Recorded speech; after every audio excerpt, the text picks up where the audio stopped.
Good morning, good people. My name is Mxoli Singube. I'm a Zimbabwean journalist based in South Africa.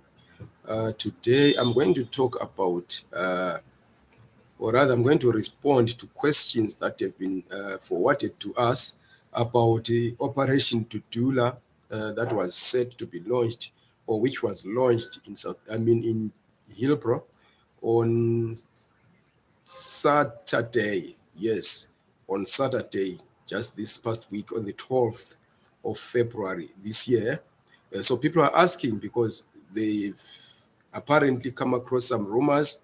Some of them saying there was confrontation between the proprietors of Operation Dudula and migrants who live in Hillbrow, especially Zimbabweans.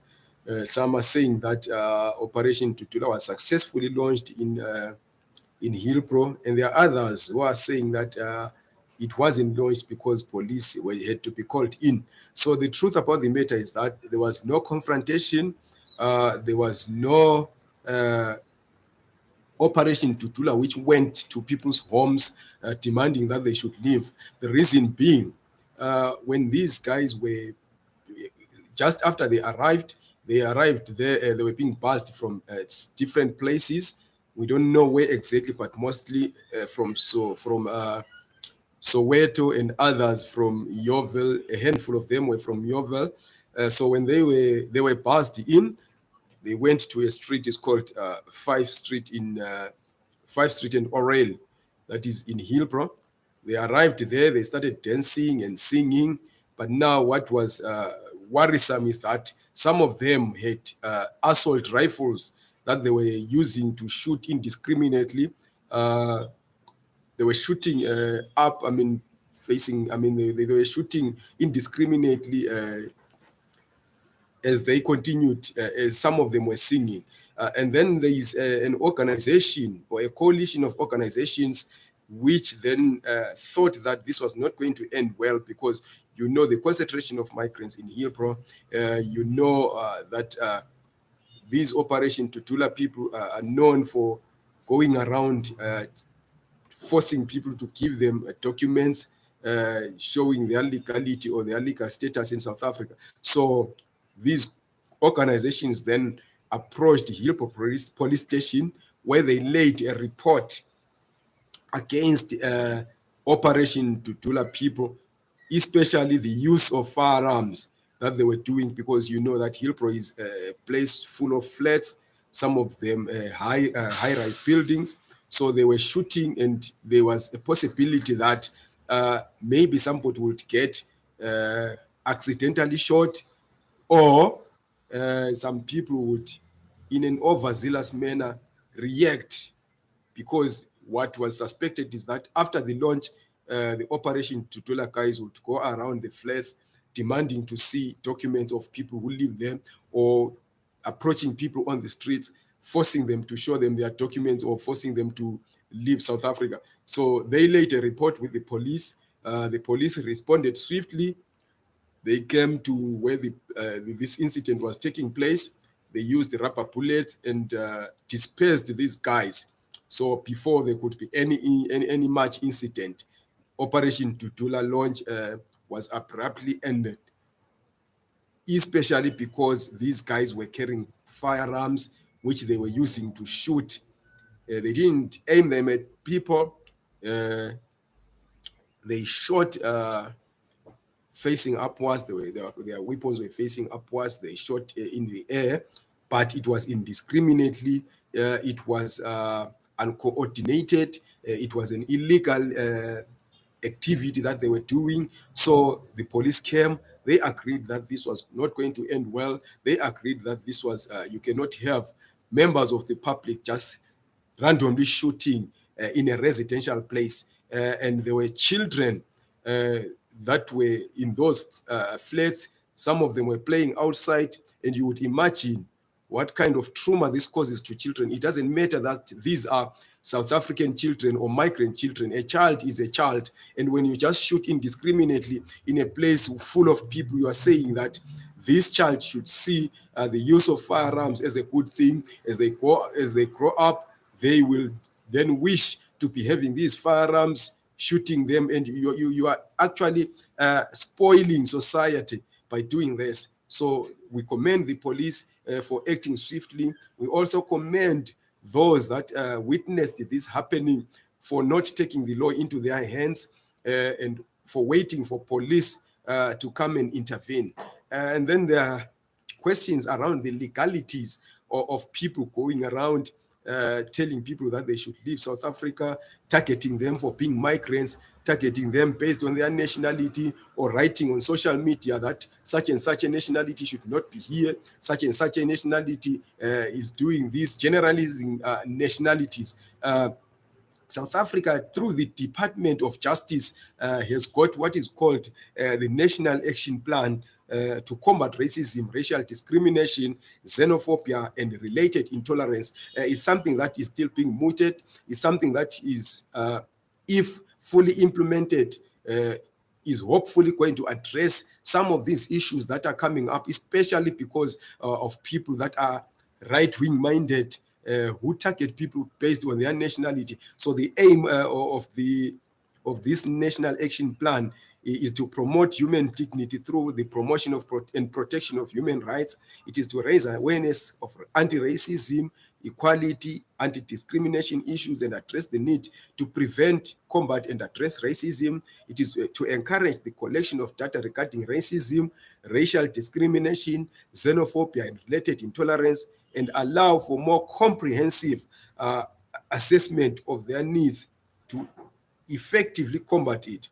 Also to ensure that the concerns of individuals and groups encountering racism, racial discrimination, xenophobia, and related intolerance are more effectively addressed. It is also to build a more equal society and strengthen the rule of law and democracy. So this is something that is being slowly but surely taken through to full implementation. The benefits of this National Action Plan is expected to be a decline in racism and xenophobia.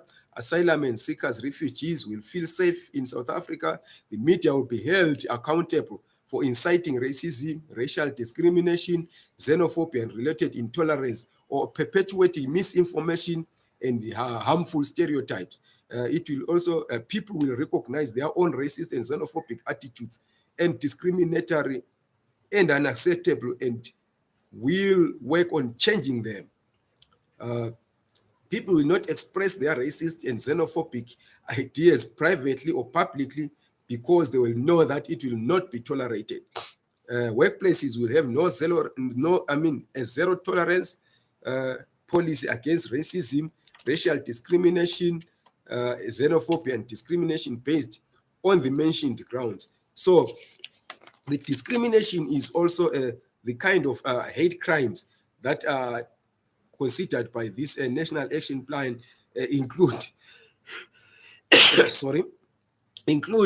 discrimination on the basis of age, albinism, birth, color, culture, disability, ethnic or social origin, gender or gender identity, HIV status, language, nationality, migrant or refugee status, political affiliation or conviction, race, religion, sex, which includes intersex or sexual orientations.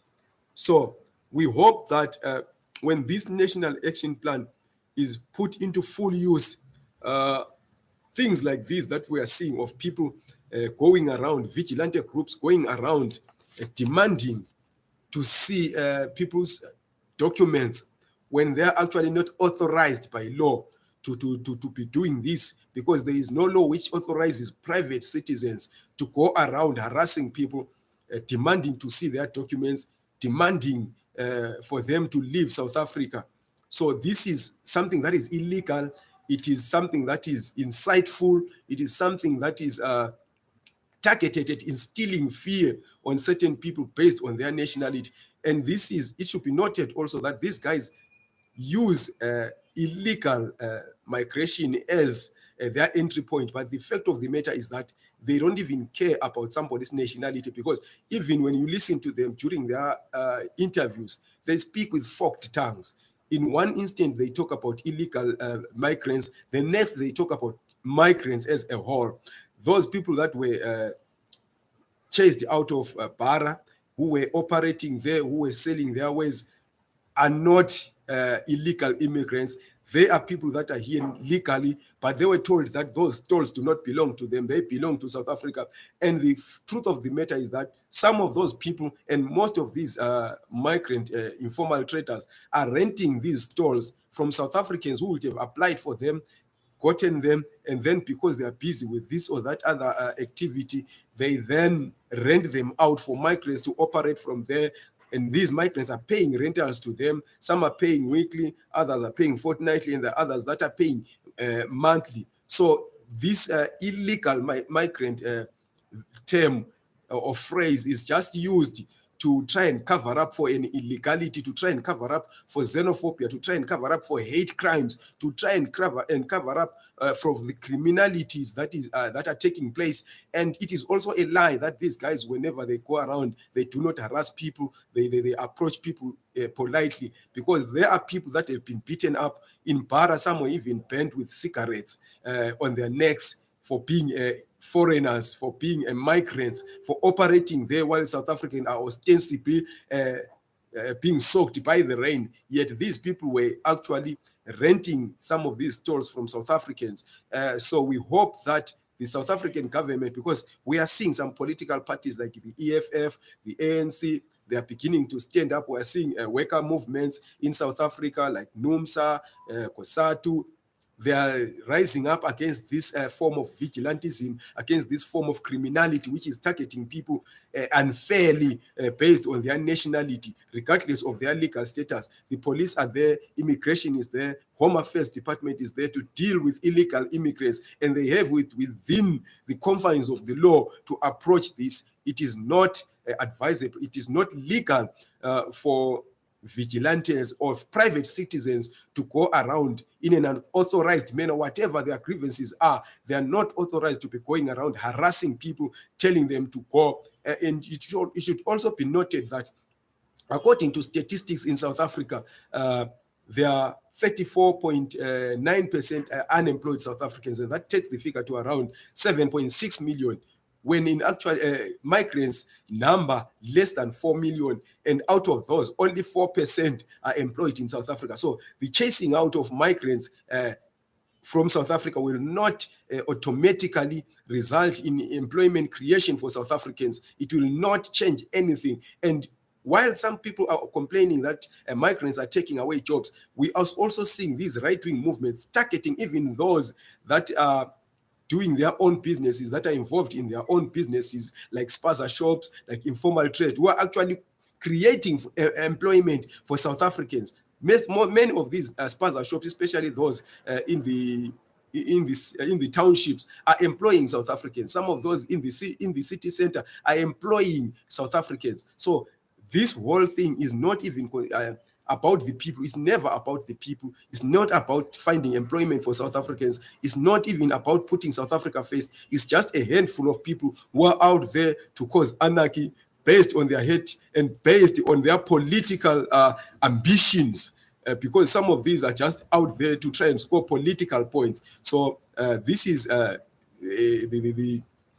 the update that we were asked to give, especially about Operation Dudula in Johannesburg, in Hillbrow specifically, and the legalities behind or pertaining to this vigilantism that is taking place, that is spreading. So we had to update you about this. We'll continue again to give you more information as we get it, to respond to more questions as you send them through the comment section.